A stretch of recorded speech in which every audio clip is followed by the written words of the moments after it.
Hello and welcome to an Infinity the Game faction focus for the Hassassin Bahram. In this video, we're going through who the Hassassins are, how they play, what is their factional identity, strengths, weaknesses, limitations, before jumping into Infinity Army to go through some of the profiles that showcase the sectoral. As always, big thanks to channel supporters who make videos like this possible, including, in this case, two channel supporters.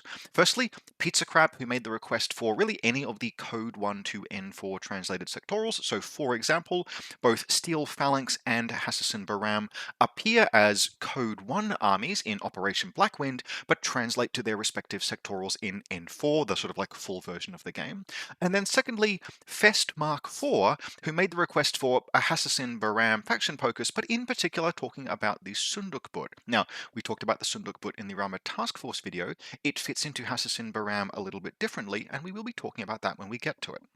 As always, if you'd like to support the channel, make a request for a video topic or faction focus. I do take those requests from channel supporters, and you can support the channel via the Buy Me a Coffee link in the video description below, or by becoming a channel member.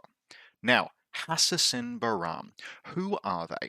So Hassassin Bahram are of course a Haqqislam sectoral, and they share by far the most DNA of vanilla Haqqislam of any of the sectorals. So Haqqislam as a vanilla faction has many of the aspects. It incorporates all of its sectorals into it, as well as having some unique profiles.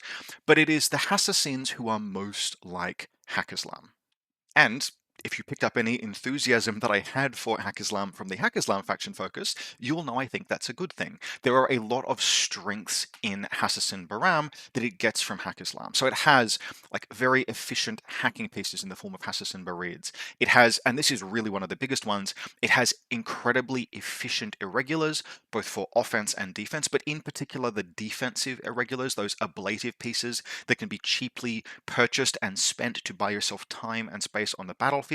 Many of those can be found in Hassassin Bahram, and that's actually rare. Like in sectorals generally, it tends to be that it's those kind of disposable pieces that are least likely to make it into sectorals en masse historically. Now that's something that has changed over time, and particularly some of the recent updates or recently updated Nomad sectorals, so Bakunin and Tunguska, we are starting to see Corvus Belli letting those factions have access to useful, disposable, cheap, irregular troops. But it's really Hassassin Bahram have those pieces, Dami and Mutawiya, baked into them at a core level and are really part of how the faction plays. Of course, being Hassassins, they also have the Hassassin Fidei, and in fact Hassassin Fidei's plural, which is a major strength of the faction, which in general produces a very solid and distinct offensive and defensive mix. Hassassin Bahram are just consistently capable and strong and powerful, but they do come with some limitations. And this really is where they start to differ from vanilla Haqqislam in the trade-offs that they make. So one of the big things, and this is what I would call Hassassin Bahram a traditionally designed sectoral, where they take that kind of vanilla faction approach, but they make some serious concessions in terms of available profiles. There are pieces that are very much core to vanilla Haqqislam that are missing from Hassassin Bahram that it trades out in order for access to other things. So what do we lose from vanilla Haqqislam? Well, we lose all of the bikers, including the Nazarova twins, which are a really big deal. These are the offensively oriented irregular troops, these very, very fast, aggressively positioned pieces. Instead, Hassassin Bahram retain the more defensive irregular pieces. You can absolutely attack with Dami, you can attack with Mutawiya, but nowhere near as aggressively as with the Nazarova twins. We also lose access to certain independent firepower pieces, like the Mukhtar, for example. We don't have access to Saladin, which is one of the things that makes all of the irregulars in vanilla Haqqislam work. And there are other pieces, right? There's the broad versatility of vanilla Haqqislam, the mercenaries, like perhaps Nauf, but then more obviously the Libertos. And even firepower pieces like the Azrael, those are missing from Hassassin Bahram. Okay, so we've got a lot of the strengths of vanilla Haqqislam. We've got Hassassin Barids, we've got Mutawiya, we've got Dalami, etc. What is it that we get for making those trade-offs, for letting go of those pieces? Well, in the classic sense of the design sectoral, we get link teams and availability.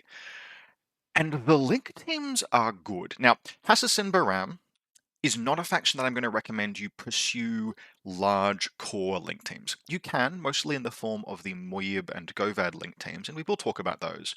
But instead, I would encourage you, if you're getting into or play Hassassin Bahram, to look at them as a faction that wants to play smaller link teams that really make use of just the fact that a link team is all of the troopers fighting together, moving around the field at the same time, supporting one another, yes, getting the burst bonus, but really just efficiently moving a specialist and a support element and a gunfighter and a close combat model, moving those pieces around together so they can mutually support one another. It's that kind of, look, frankly, my style. I really enjoy those kind of links, and Hassassin Bahram plays them very well. And it plays them well off the back of ubiquitous profiles like Gulams and the fact that you can link Hassassin Barids, but also one of the most significant availability increases that we get in this faction is to Asawira. Now, Asawira on release of N4 were considered to be one of the most broken pieces in the game, just in terms of the efficiency of their cost.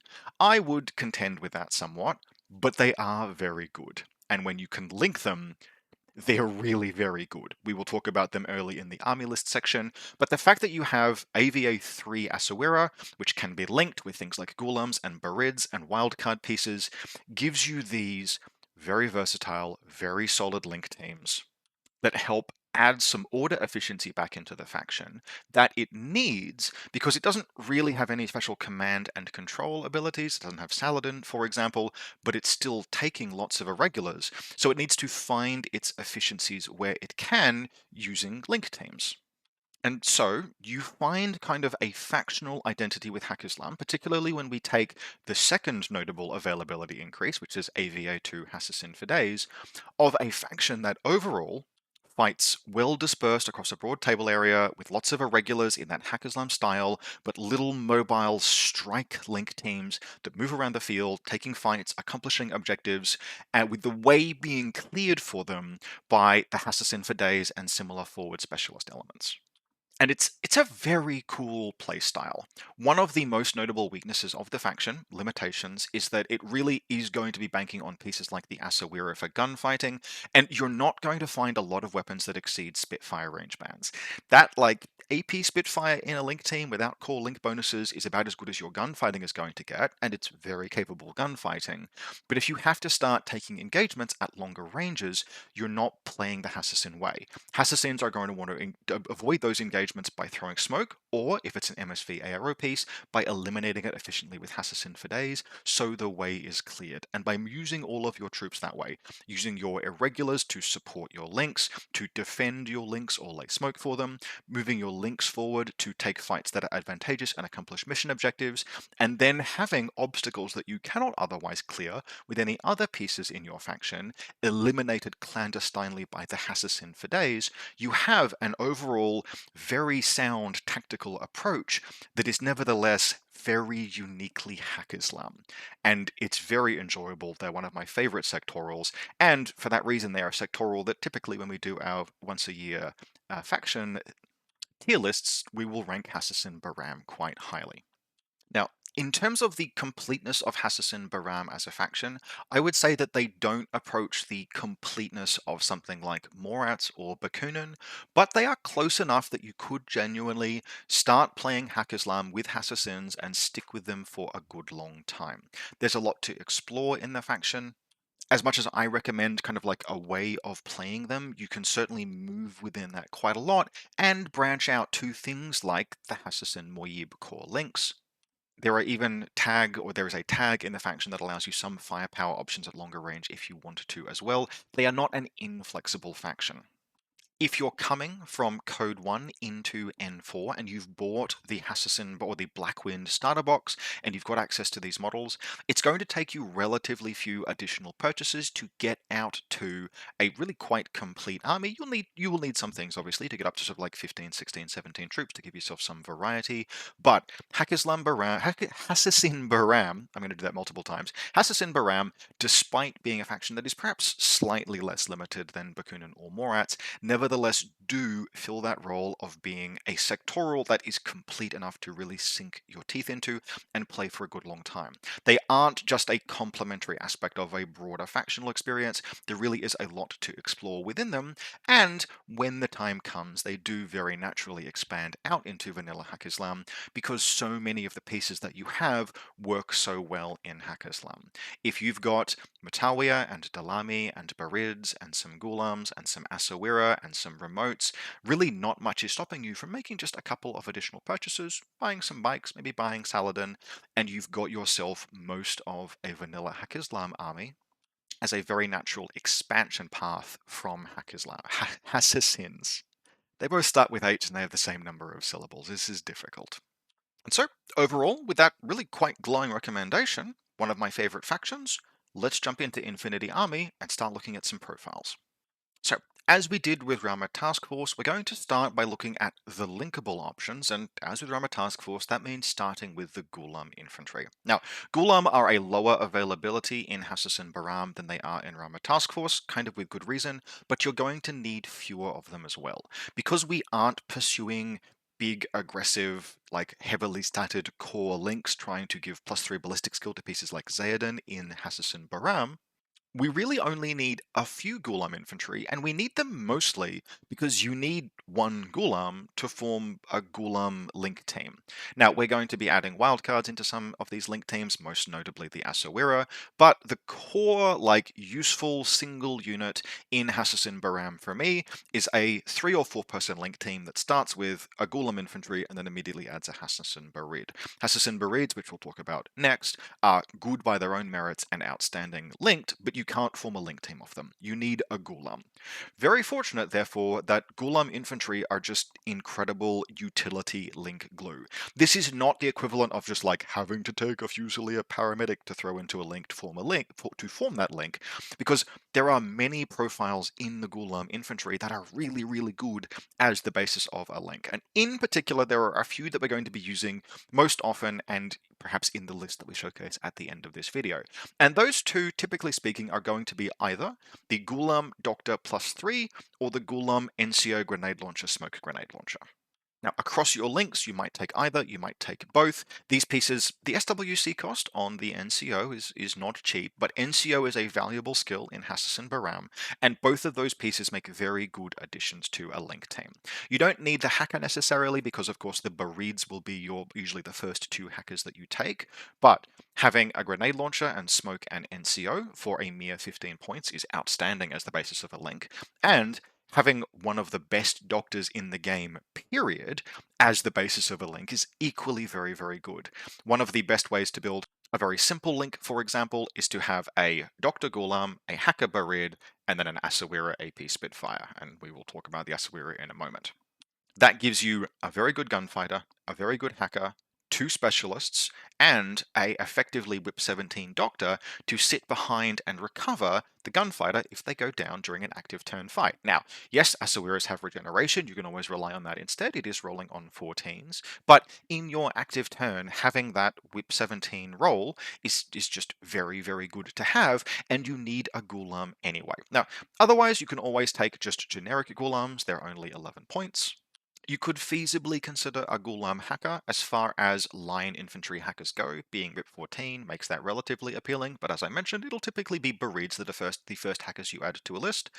And you can, if you need a lieutenant and aren't willing to take anything else, take a generic Ghulam lieutenant as one of those link glue pieces. But there are usually going to be other pieces that we would pick as lieutenants, but sometimes you will want to take just a line infantryman that you can keep safe and hang out somewhere in the rear, with perhaps leaving him behind as the link team moves forward, something like that.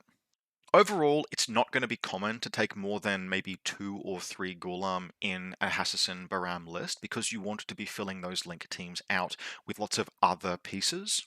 But you will often be taking those 2 or 3 Ghulams, and they are great pieces as the foundation of a list, adding just so much more utility than the more generic line infantry of other factions. So, hand in hand with the Ghulam in Hassassin Bahram go the Hassassin Barids. I waxed lyrical about these during the Hack Islam faction focus, and everything I said then still applies. Point for point, Hassassin Bahram are the most efficient hackers in the entire game. The regular hacking device, and especially the killer hacking device with the upgraded Trinity program, are just astoundingly good compared to the sub 20 points that you are paying for them. Like, there is a running debate in Combined Army about whether or not Dartok or Bit and Kiss are better hackers, and they're absolutely very good, and they're both more than 20 points. And Hassassin Bahram and Hassassin Barids are superior troops in many respects. Like that Trinity Barid hacker, if it's going after you in active turn, is better than either of those combined army competitors, and it's massively cheaper. They're also fantastic because they are self-contained. They extend their own hacking network with not ballistic skill 11, like the Dartok or Bit and Kiss, but ballistic skill 12 pitches, and that makes a big difference. Yes, it's only 1 point of ballistic skill, but when you are considering likelihood of failure, that 1 point of extra ballistic skill significantly, relative to ballistic skill 11, decreases your total chance to fail from 30% down to 25%, and that is 1/6 of your total failure chance disappearing off the back of that 1 point of ballistic skill. I have rolled 15s to hit with pitches in good range many, many times, and I'm obviously always happier when that's a Hassassin Barid compared to a ballistic skill 11 pitcher. Now, why we're talking about them in addition to that in Hassassin Bahram is, of course, that they are linkable. You can have up to 2 Barids join a Ghulam infantry link team, and usually 1 is the right number, but you'll be taking 2 Ghulam infantry link teams, 1 Core, 1 Haris, in many of your Hassassin armies. Linking a Hassassin Barid gives it potentially 2 different very useful bonuses. If you go all the way up to a 4-person link team, which is totally fine, you get Sixth Sense, which can be very valuable on a hacker. A lot of the things that you're trying to stop with hacking won't necessarily have stealth, but when something does have stealth and there's like an Oyuroi moving through your repeater network or getting into a deployment zone or something, having Sixth Sense is really nice to have. But the bigger and more obvious advantage is that you can fire both of your pitches with 1 burst. Now, it's optional to do so, but if you are trying to quickly and efficiently extend a hacking network, or if you are trying to just drop pitches on an enemy hacker and assassinate them with your killer hacker, having those 2 shots in one go gives you a 75%, no, better than that, sorry, gives you a 75% chance per roll, which gives you a 93.75% chance of landing at least one of your pitches on the enemy hacker's head and accomplishing your objective of assassination in your ensuing rolls. This is part of that order efficiency that I mentioned before, because we're taking lots of irregular troops, typically in a Hassassin list, but we don't have something like Saladin to make up that extra distance. Any extra little order efficiencies that we can get out of our army by, for example, incorporating link teams helps, and linking Hassassin Barids in order to link their pitcher shots is just one of those ways. Overall, though, the reason why you're taking Hassassin Barids is that they are just incredibly efficient for their points cost hackers. We take 1 Ghulam for 15 points, we take 1 Hassassin Barid for 15 points, and we've spent 30 points, and we have 2/3 of an incredible Haris team. And the final third of that incredible Haris team, therefore, is the Asawira Regiment. Now, I am not of the opinion that any 39-point model should ever be considered a true snap pick auto-include, but yeah, the Asawira AP Spitfire, or the Lieutenant version with the same profile, comes pretty damn close. In vanilla Hack Islam, where you can duo them to suppress Frenzy, but that is sort of the extent of the synergy, like, yes, okay, you're dragging a Rafik around the field. That is a fine duo. It's not hugely inspiring, but it's fine.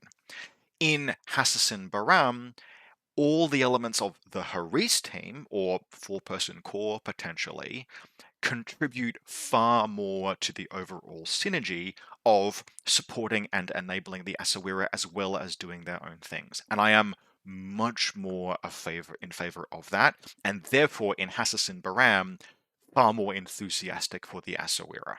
When we take that link team that we've been talking about, like that sample idea of Ghulam Doctor, Barid Hacker or Killer Hacker, and then we add in an Asawira, we are getting a whole that is far greater than some of its parts. You are getting multiple outstanding specialists, you are getting hacking, you are getting force reconstitution, And you are getting a frenzy suppressed, incredible quality heavy infantry. And just look at that laundry list of skills. 6-2 movement, incredible dodging, ballistic skill 14, that is not common in Hack Islam.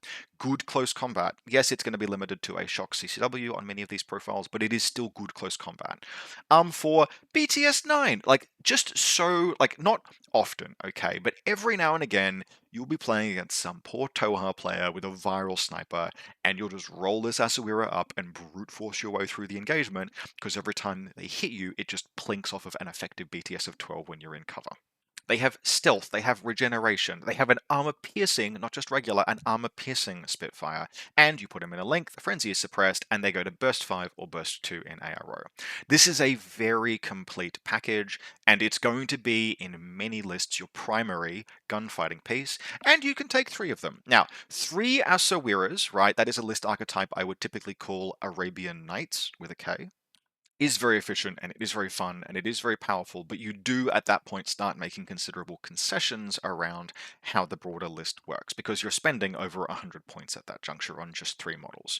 But it is absolutely something that can work as a list. More often, if you're a person who has just picked up, for example, Blackwind as a starter box, I would look for some models that can serve well as Asawira proxies, because there's only one Asawira model at the moment, and I don't think it's fantastic. Personally, I use Sen Warriors. I think they look really cool.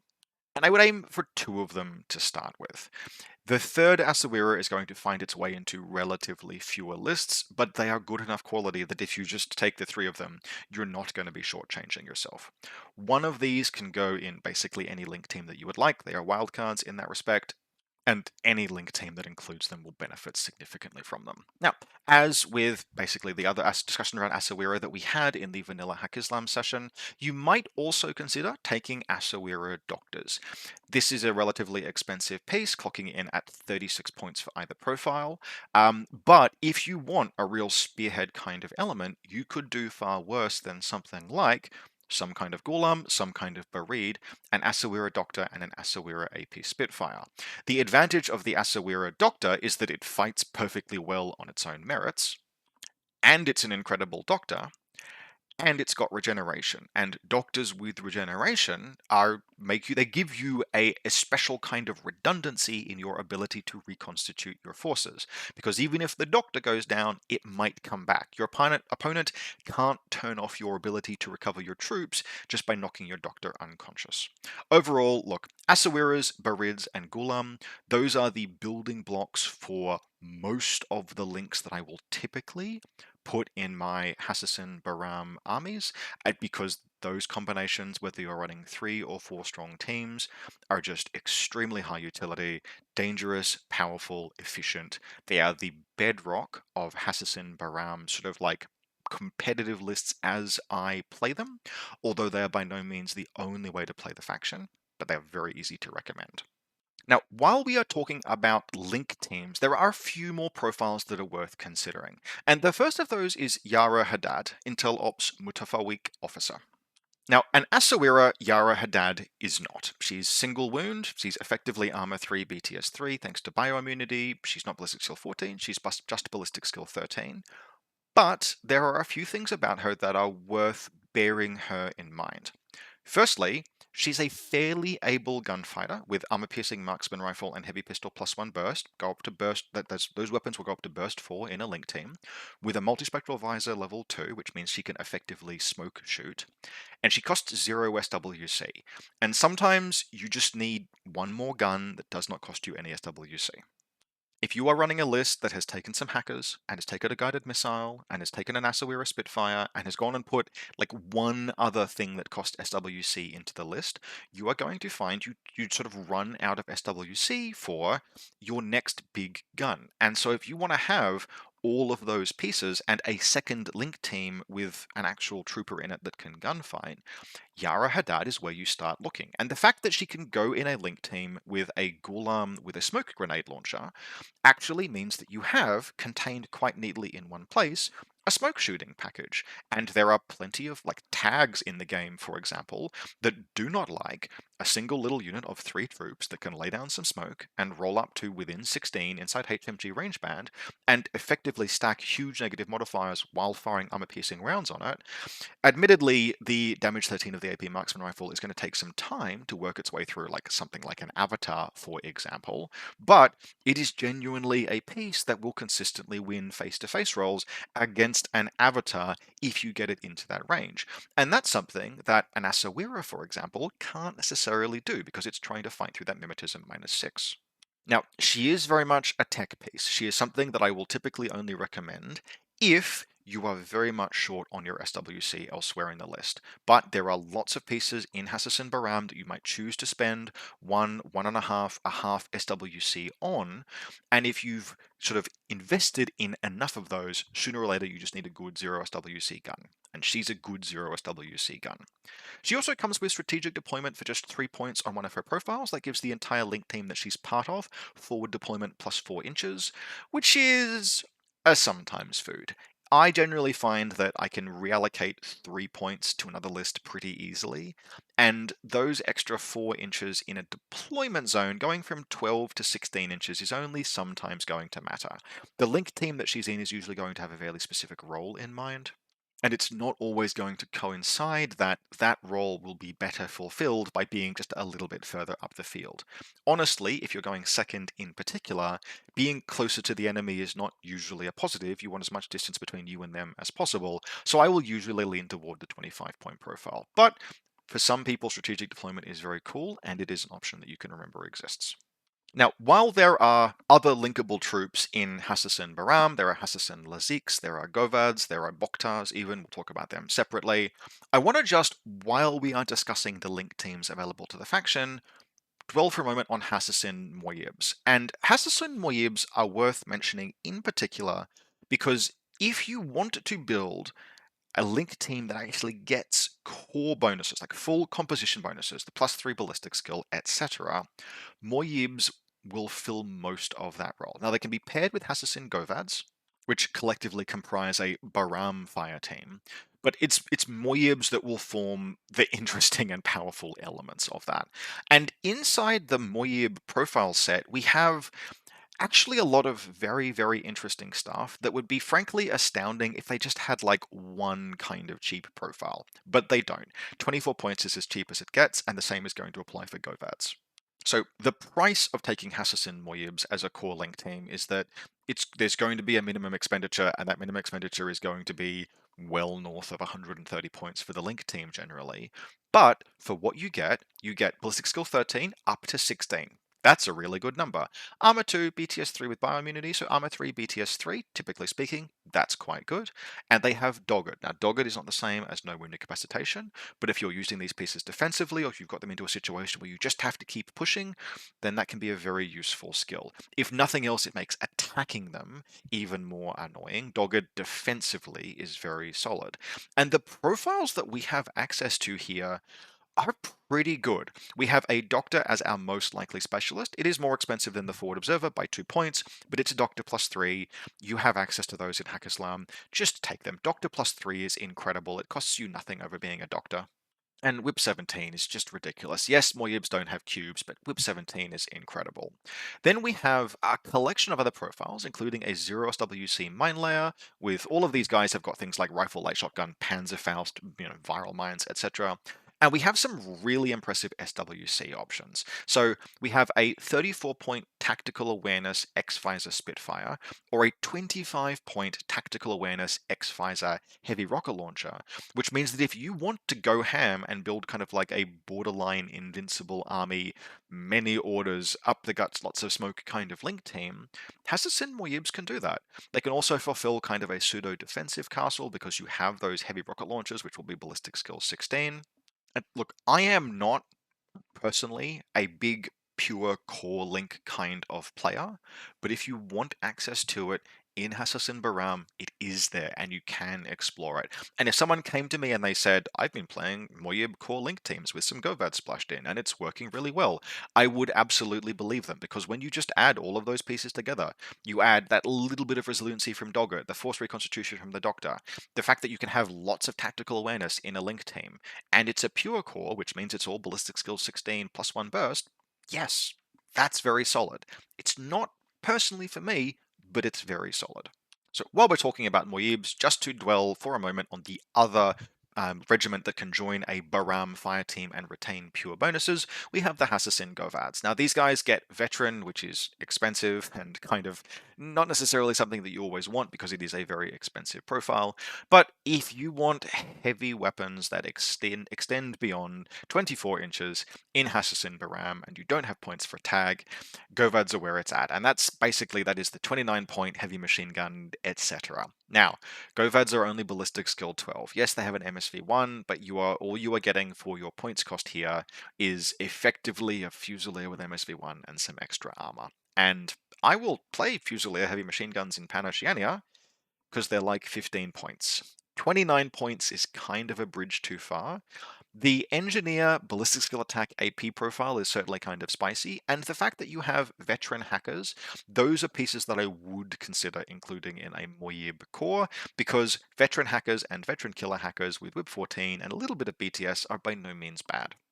But if you are desperate for longer range firepower, heavy machine gun range firepower, I'm going to suggest, firstly, consider whether there are other ways to play Hassassins. Consider whether you can use Smoke and Hassassin for days to bypass or clear the obstacles that would require you to have those longer range guns in the first place. Or, failing that, take a Shakush, lump it. It's just going to be a bit more efficient, a bit more dangerous. It's going to demand less of your list and probably overall perform a bit better. Moyibs are the star of the Bahram fire team, but the hacking Govad profiles can pretty meaningfully contribute to that core link if you want to play core links. So from here we will segue from the link teams to their invaluable support, the Irregulars, and that starts with Ghazi Matawiya. I covered these in the vanilla Hackislam faction focus, and all of the same things apply, but just to reiterate, Ghazi Matawiya are really good. They're also Look, generally speaking, in vanilla Hack Islam, I'm going to play the bikers a little bit more often because they are forward-facing, they are aggressive, like they're just aggressively dangerous. Zuleika and Zamira are just very, very strong, and by putting them in a list, I get my smoke if I need smoke grenades. They're just powerful offensive pieces that maybe are a little bit difficult to hide defensively because of the silhouette, but they're very strong and they fit how I want to play. But we don't have access to them in Hassassin Bahram. Instead, we have Ghazi Matawiya. Now, Ghazi Matawiya in any N3 player's memory will evoke near Vietnam-esque level flashbacks, because I swear basically no one understood how to play against them back in N3. They were the best profile in the game. They have been changed across the editions, but they are still very good. It's just that if you want everything that Matawiya offer, you kind of have to start paying for it now. Nevertheless, pretty much all of these profiles are things that we will consider. The basic chain rifle smoke grenade profile we will consider because it's 5 points for an assault piece, a defensive piece, right? This thing can't fight in close combat like a Morlock can, for example. It's only 5 points, but it has Dogged. And it has Dogged and a chain rifle, which means that defensively, it's very annoying to kill because you're going to shoot it once and it will go Dogged and it will keep firing a chain rifle at you unless you just stop what you're doing and let the turn pass. And while there is a fair bit of smoke available in Hassassin Bahram, a lot of it comes from the Ghazi Matawiya, and so if you want smoke to support your link teams advancing, you have to decide, well, it's going to either be the 5-point Ghazi or one of the more expensive ones. The next most likely profile that we're going to be taking is the Chain Rifle Jammer, because it's 6 points for a Whip 15 jammer. Now yes, jammers are disposable too, but if you are taking 2 or 3 jammers in a list, one of the things that Ghazis have that is a real sort of like luxury, and one of the things that makes them fit well into Hassassin Bahram, is that especially these jammer profiles, right, the 6-point jammer or the 10-point boarding shotgun smoke jammer, are very good at just spending their own irregular orders. When you take lots of irregular troopers, you need to have a plan for how you're going to spend those orders because you can't just convert them all into regular. You don't have enough command tokens. And any Ghazi with a jammer can impetuous forward and then use its irregular order just to position somewhere, just to move somewhere that it's in a safe position, extending that jammer area and being very, very annoying for your opponent. Now, strictly speaking, you can get baggage on your back. You can get baggage bots in Hassassin Bahram. I am usually not going to plan to reload jammers. There are 2 and done. But if you can't get good use out of 2 shots with a jammer, you're probably not positioning the jammer correctly or deciding when to trigger it a little bit incorrectly. Take these guys, move them forward. Later in a game, you can use them to do things like intuitive attack camouflage models. Jammer has intuitive attack, by the way. Did you know that? You can intuitive attack through a wall against an enemy camouflage marker. If they reset in response, they reveal, and if you hit them with your whip 15, which is not going to suffer any modifiers, they have to take a BTS roll, which reveals them. So you have, effectively for 6 or 10 points, a kind of sensor with extra benefits, which is just really, really good. And of course, they are powerful defensive tools.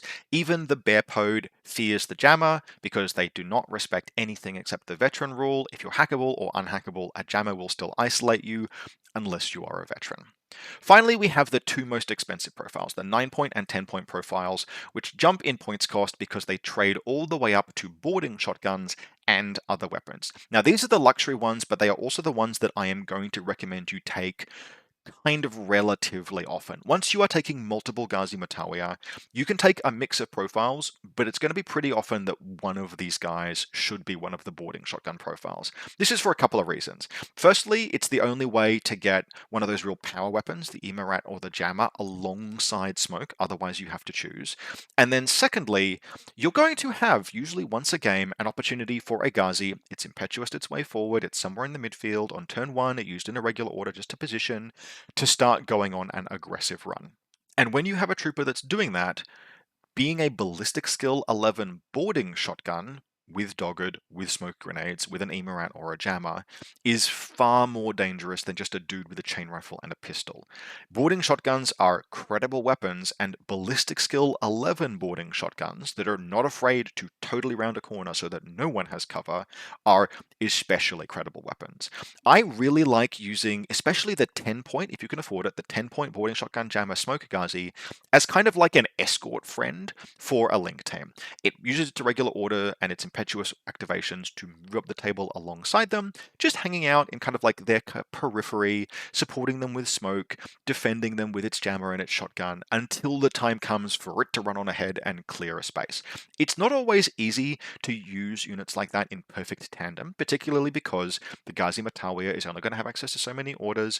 Its impetuous activation won't always be particularly flexible, but if you can coordinate those pieces, having that link team of like Ghulam, Barid, Asawira with a Ghazi Matawiya supporting them, running up the field alongside them, it's super cool, but it's also very effective. You have at that point 4 models that are a total package. You've got disposable close assault, you've got aggressive melee, you've got smoke, you've got everything, right?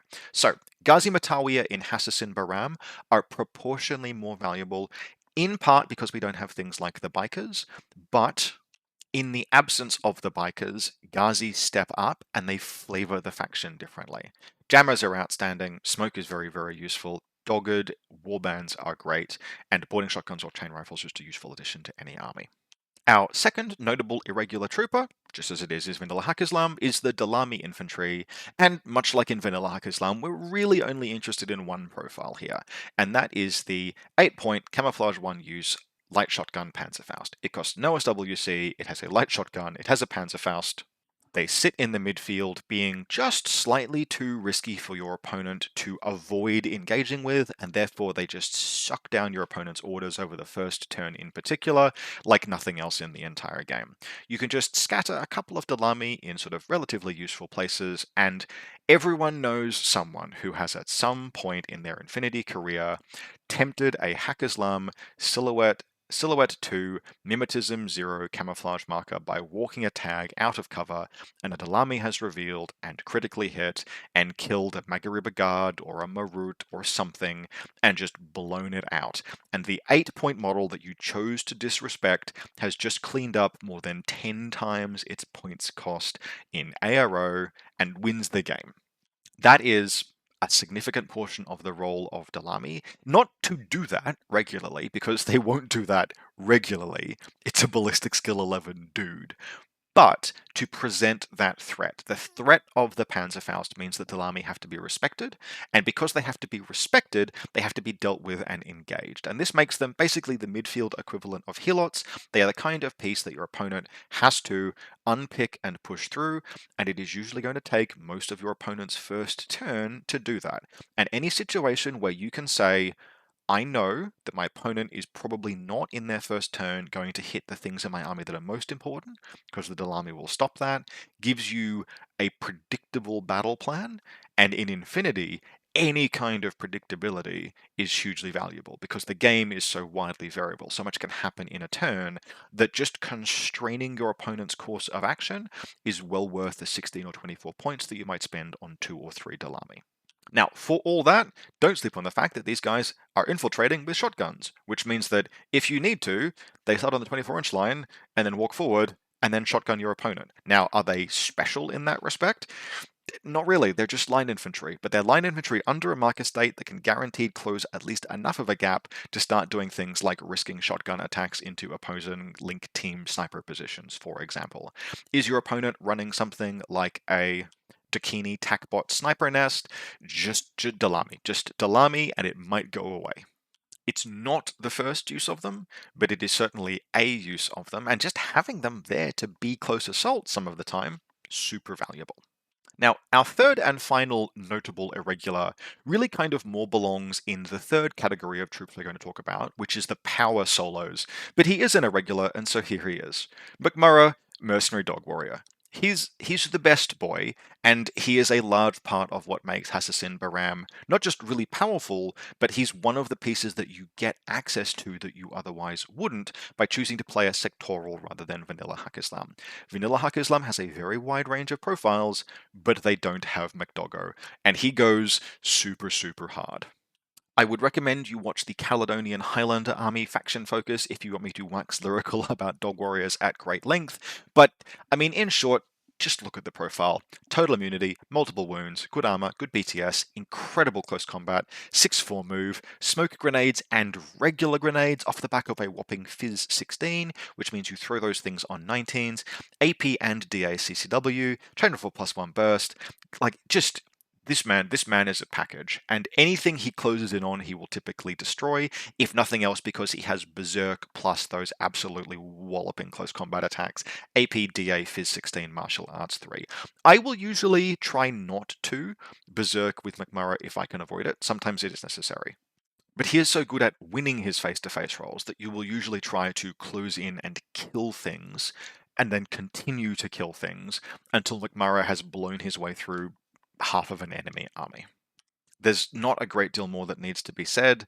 Mcara should probably be in just about every Hassassin Bahram list because he's not just he's that good, but he's that unique in sectoral. In Hassassin Bahram, we don't have Zuleika, we don't have Zamira, we don't have those power irregular pieces to thump across the board by themselves and go and kill 4 or 5 enemy models.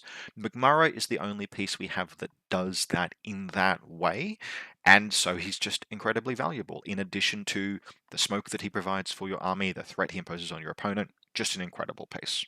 Now, moving on into the power solo category proper, we start, of course, with the Hassassin Fidei.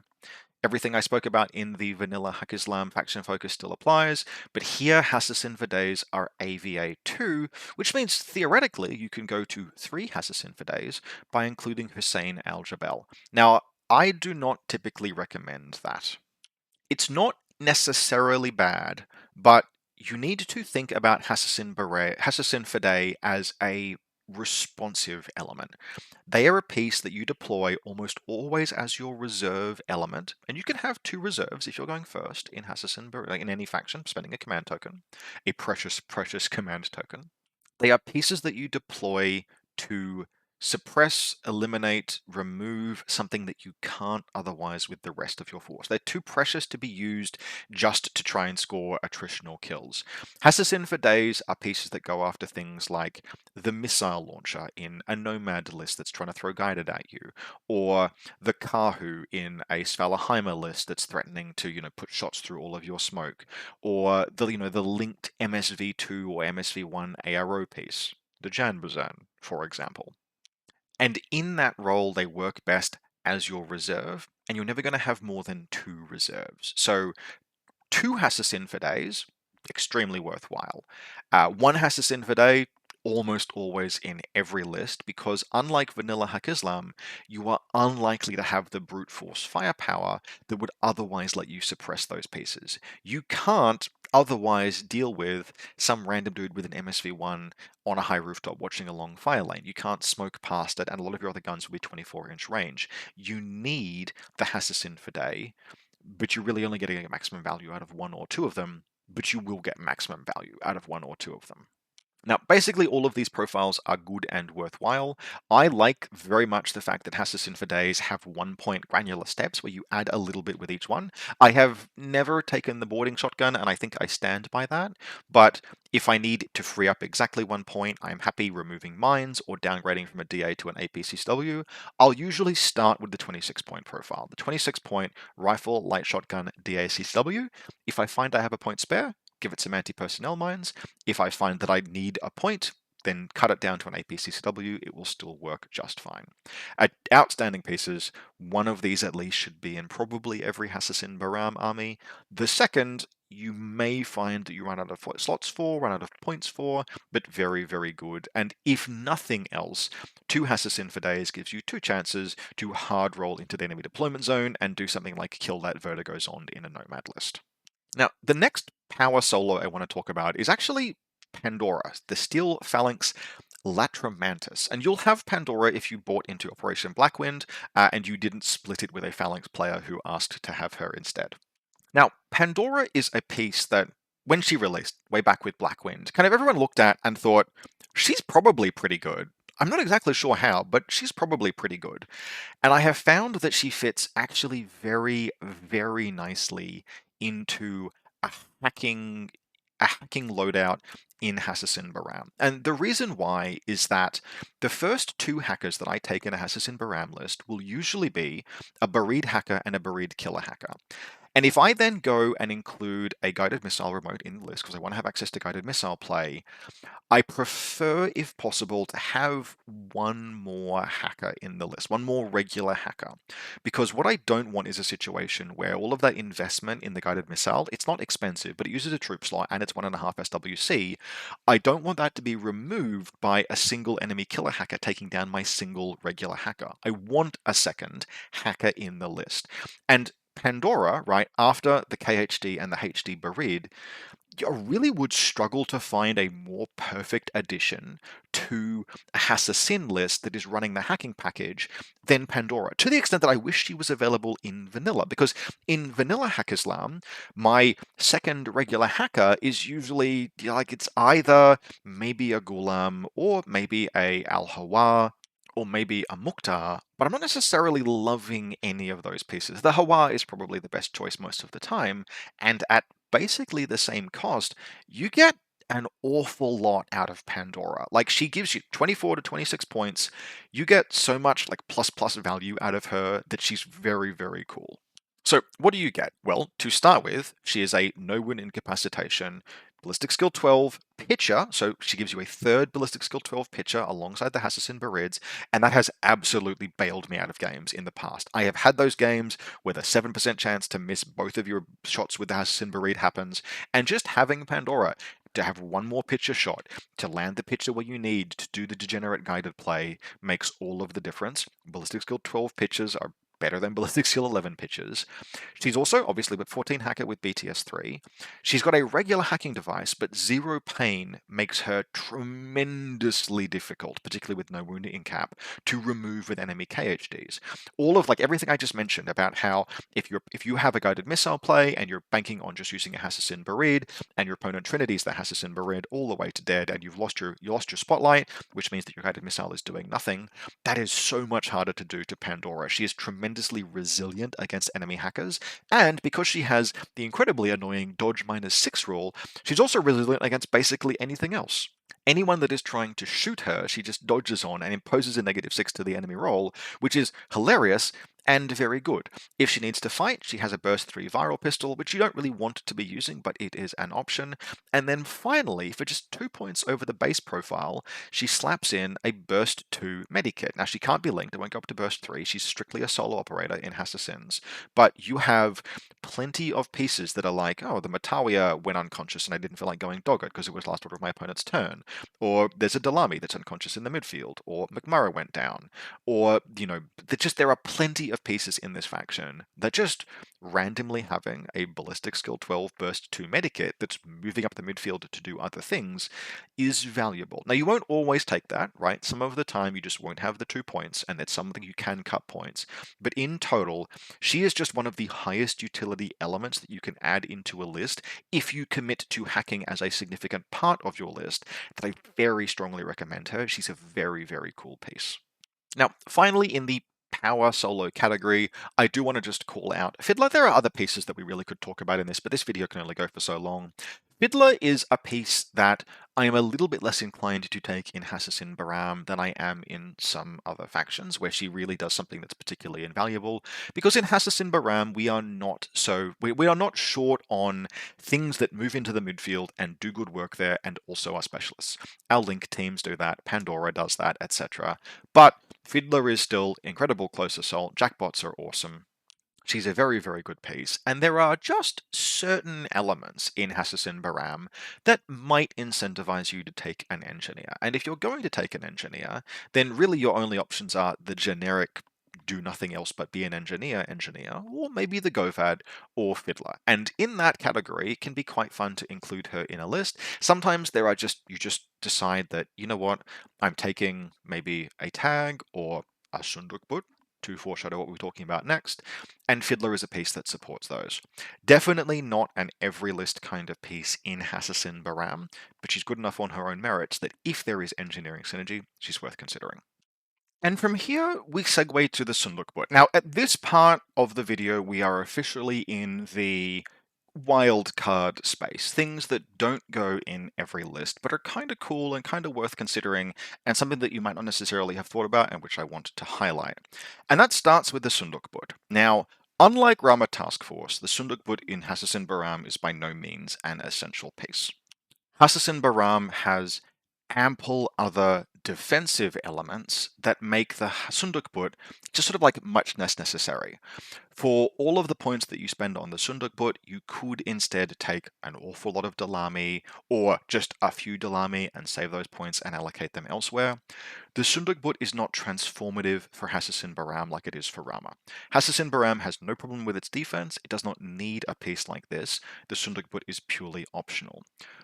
But all of those same things, particularly Dalami, offer some synergies within Hassassin Bahram that make the Sunduk, if you do find the over 50 points you need to take in particular the Neurocynetics AP profile, a very interesting piece. It's colossally expensive.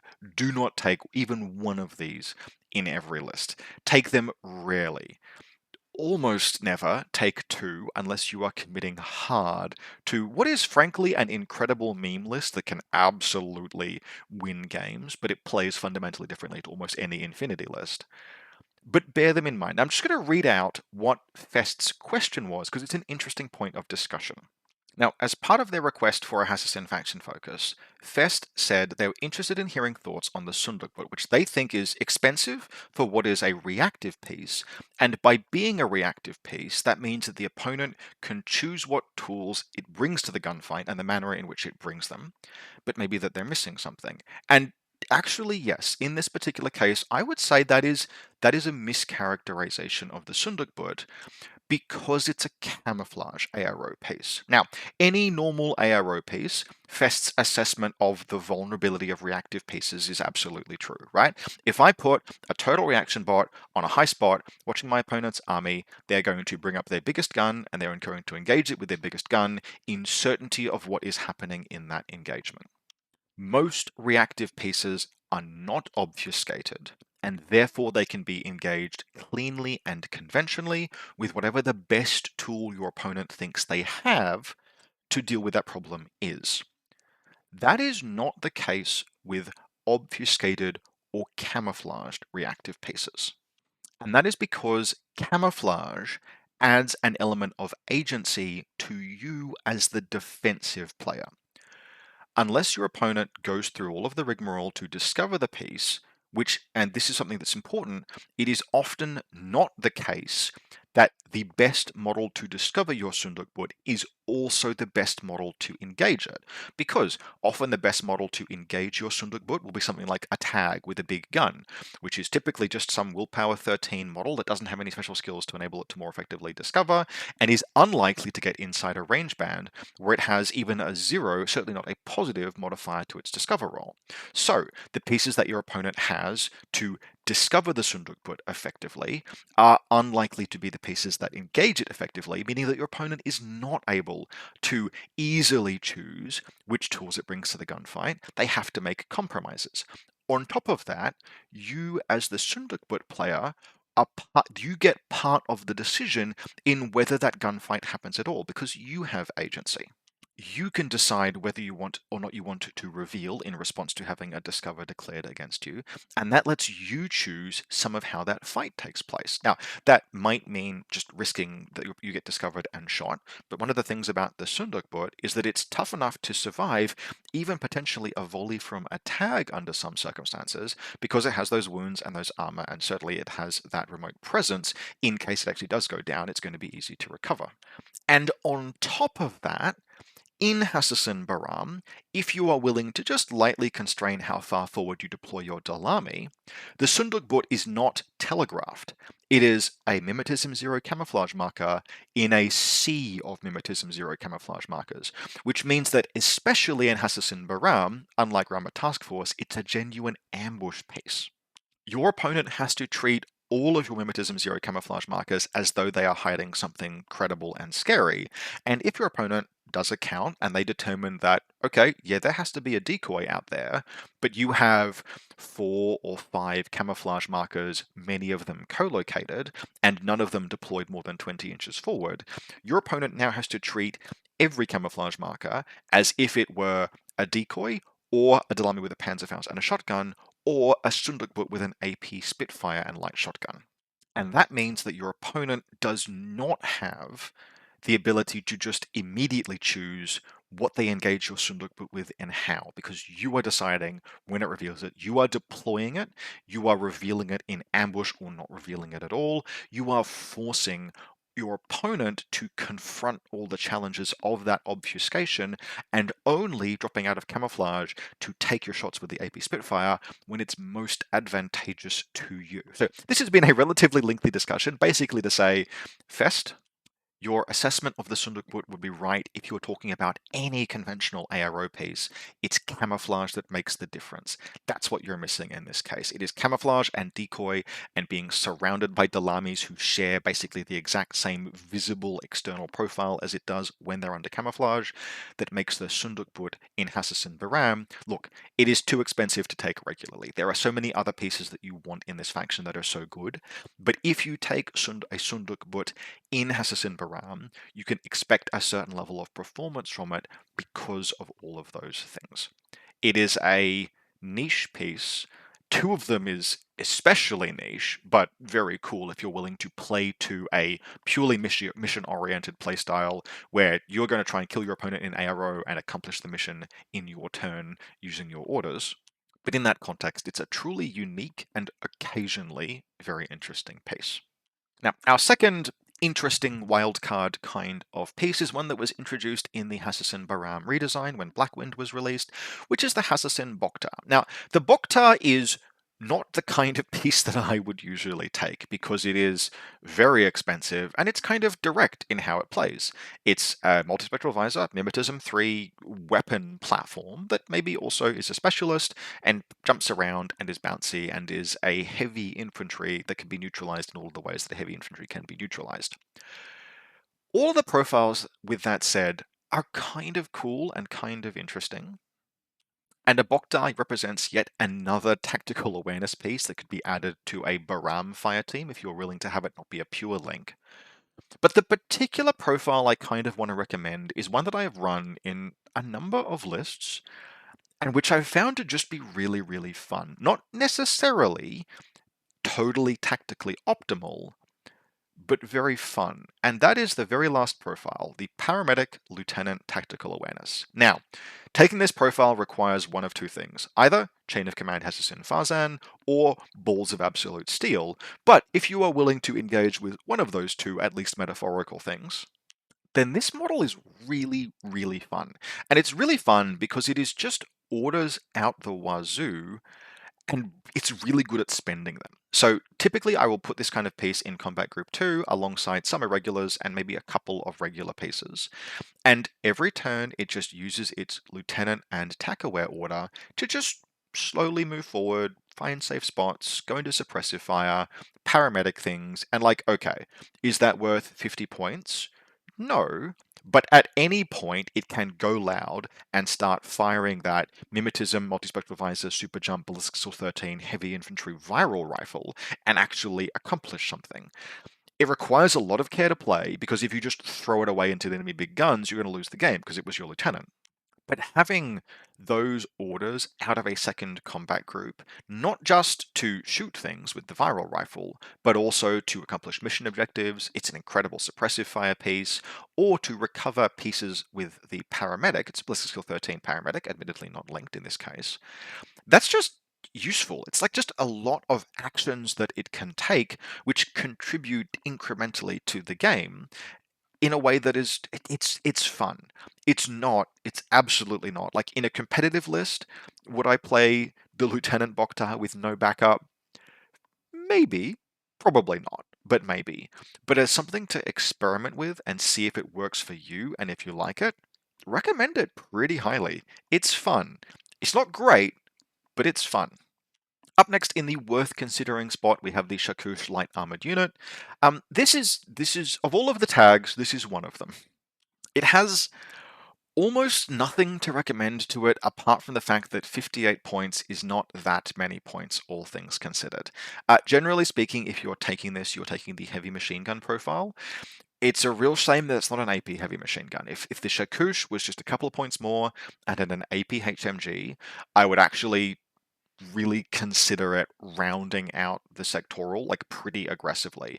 As it is, the fact that if you want a heavy machine gun, it's just a heavy machine gun, damage 16 but no AP, is part of what establishes the Hassassin Bahram identity because limitations are important. And the Shakush accedes to those limitations. But if you want a HMG in the faction, because of how your tables are locally and what your opponents are like, if you just sometimes need to brute force something down at 32 inches, the Shakush is kind of how you got to do it. And in that context, it's fine. It's not incredible, but it's ballistic skill 14. It's a silhouette 6 tag. It's not move 6-4. It's just move 6-2, which kind of sucks. But the pilot is whip 14 and has a shotgun. Like, there's nothing about it that is damning, and there's nothing about it that's spectacular, apart from the fact that, frankly, being less than 60 points for a ballistic skill 14 heavy machine gun on that platform is kinda okay. Sometimes you need a piece like this. I would not recommend reaching for it in most circumstances, but in particular, if you are a Hassassin Bahram player primarily, right? If you are not a person who is like, I'm going to buy Hassassin Bahram, I'm going to play them for a while, then I'm going to expand to Vanilla Hack-Islam, where there are heavy machine guns that are like more attractively costed and more dangerous much of the time. and instead you want to sit and marinate in your choice of faction for a while, then it's worth at least owning a heavy machine gun to just put into your list so you can see what it's like to play with those things. And the model is pretty cool, and 58 points, look, you could do far worse. I am damning it with faint praise, but it is genuinely fine, and for long-term Hassassin Bahram players, it's quite worth owning one. Finally, we have the Hassassin Nadir, which I wanted to mention just because it was one of those pieces that came out with Blackwind, and I didn't want to think it was forgotten. The Nadir for me is very much a sometimes piece, but really not for any particular. Like this is a good piece. It's just a piece that I find difficult to fit into lists because I am an absolute hog as far as it comes to orders. And the nature of the Hassassin Nadir is that a lot of the time it is going to be hidden deployed and therefore not contributing an order to your pool. And I am a basic bitch when it comes to having an order count as high as possible. That is not necessarily the best way to play, and Hassassin Nadirs are really quite good. What is the Hassassin Nadir? It is an ambush troop. It is going to be hidden deployment. When it reveals, it is typically speaking, you're going to take that submachine gun Flammenspear, maybe the rifle light shotgun Panzerfaust, but it's the Flammenspear profile that is the real call of the piece. Being able to drop out of hidden deployment and fire a ballistic skill 12 Flamen Spear at an advancing link team where you clip 3 or 4 models, that's just good. That's just kind of good to have. And to have as a threat in your list to use occasionally for all of the same reasons that like a Noctifer in Combined Army is good, for example. Now, a Flamen Spear is not a missile launcher, it's not as dangerous, but it is still dangerous, and the Nadir is aggressively costed at only 24 points. Any kind of comparable piece would be far more expensive. Now, once it's revealed, it's got Mimetism 6, it's a specialist, it doesn't have camouflage, so it can't re-enter a camouflage state, but it can, for example, drop into suppressive fire or run around pressing buttons, like later in the game if need be. Otherwise, all of the usual rules for using something like a Noctifer apply, where you can do things like you can deploy a Dalami on the 16-inch line, and then you can deploy a Hassassin Nadir in the same space, and then when your opponent comes to try and engage the Dalami, for example, you can reveal both of them, or after your opponent has engaged and destroyed the Dalami and is now moving troops through that space, you can reveal the Nadir. There are lots of games that you can play with this piece. If you wanted to be an absolute degenerate and go all in on the ARO style of play, taking Hassassin Nadirs in the same list as Sunduk helps conceal the Sunduk decoy by making your list still present as 15 troops, and then you can theoretically have under one camouflage marker both a hidden deployed Nadir in the same space as the Sunduk and the Sunduk itself. Or even you can deploy the Nadir, then remove it off the table because it's hidden, then deploy the Sunduk decoy marker in the same place, and then play all of these mind games around like looking lines of fire from the Sunduk decoy marker, and then your opponent goes to discover the decoy marker, and there's nothing there, and then they move through the space that it occupied, and then you revealed the Nadir. That probably makes you a bad person in at least some respect, but it's very, very funny. Now, that kind of a list very, very heavily starts leaning into more and more and more ARO pieces. And so your active turn game is kind of like weakened commensurately, and you need to do things like just more aggressively pursue a mission focus in games. But it is a way that the Hassassin Bahram can play, and the games within games that they can play through pieces like the Sunduk and the Nadir are sufficiently deep, engaging, and amusing that if you play this faction, it's worth at least experimenting with that kind of thing, if only for the memes. Now, with this episode already somewhat having run over the usual 1 hour limit I like to put in time just to save my voice, it's time to jump into the army showcase for this particular episode. Now, have I covered every profile? No. Didn't even touch Hassassin Farzans, which absolutely deserved mentioning. Didn't touch Hassassin Rajiks, which absolutely deserved mentioning. Didn't touch Hassassin Lasiks, which kind of deserved mentioning. There's still plenty left to explore in this faction, and if you think I've missed something, I probably did.